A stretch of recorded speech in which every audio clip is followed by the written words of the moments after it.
Two men, completely soaked from head to toe, are sprinting toward a getaway car in the middle of a hot afternoon. The leader, Dilraj, has given his companion, Chaman, a strict order: keep quiet, move fast, and leave the rest of the crew behind without a word.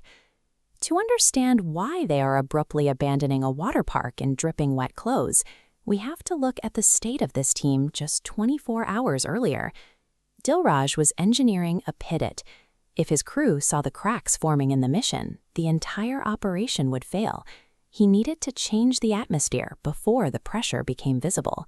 The situation was desperate. Teammates Manish and Rahul had been missing for days, and every lead had turned into a dead end. The fruitless search had hollowed the crew out.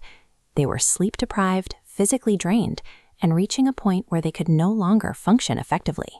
This line graph plots days active against search effectiveness, demonstrating a phenomenon known as search fatigue. After several days of high-intensity tracking, cognitive focus drops, plunging the team into a burnout zone where they are more likely to miss details or cause accidents. Dilraj could see the signs of a total breakdown. Pushing for another 12 hours of tracking wouldn't find his missing friends. It would only break the people he had left. He realized that without a complete reset, the mission would likely end in a safety failure rather than a discovery. The search had to stop so the team could survive.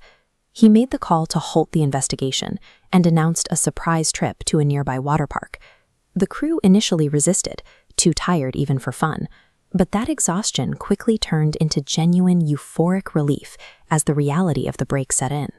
During the drive, Dilraj stayed completely quiet, giving the team the space to handle the transition on their own terms and allowing the chatter to return naturally. He wore dark sunglasses throughout the trip. While they looked like a fashion choice, the opaque lenses allowed him to keep a constant watch on his surroundings and his team's mental state without revealing his own lingering worry. At the ticket counter, he adopted the persona of Superman, using a larger-than-life attitude to project a sense of total security to the fans and his crew. By acting as an invincible shield, Dilraj ensured that his team's recovery wasn't interrupted by the weight of the missing men. The physical release was immediate.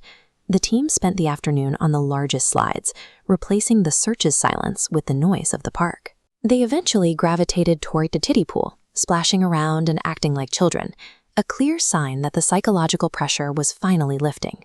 The old team dynamic returned. They started daring each other to take the steepest drops and revived the inside jokes that had been absent for days. Even in the middle of the chaos, Dilraj remained on the sidelines, watching his crew but never fully joining in their carefree state. The objective was met. The team had regained their energy, and for a few hours, the shadow of the missing teammates had been completely erased. As the sun began to set, the team gathered for a meal, finally relaxed and ready to eat. But the peace was interrupted by a single notification on Dilraj's phone, unverified information that suggested a breakthrough in the search for Manish and Rahul. This diagram shows the trade-off Dilraj faces as that message appears. Telling the team means instantly ending their recovery and risking a panic, while investigating alone means carrying the full weight of the search on his own shoulders. He chose to protect their peace. Leaving his meal untouched, he signaled Chaman, and the two began slipping away from the table while the rest of the team continued their dinner. They ran for the car in their wet clothes, enduring the physical discomfort to ensure that the rest of the crew wouldn't realize the day off was over. True leadership often involves absorbing the anxiety of the unknown in total silence. Dilraj took the burden himself, so that if the battle resumed, his team would be the only ones rested enough to win it.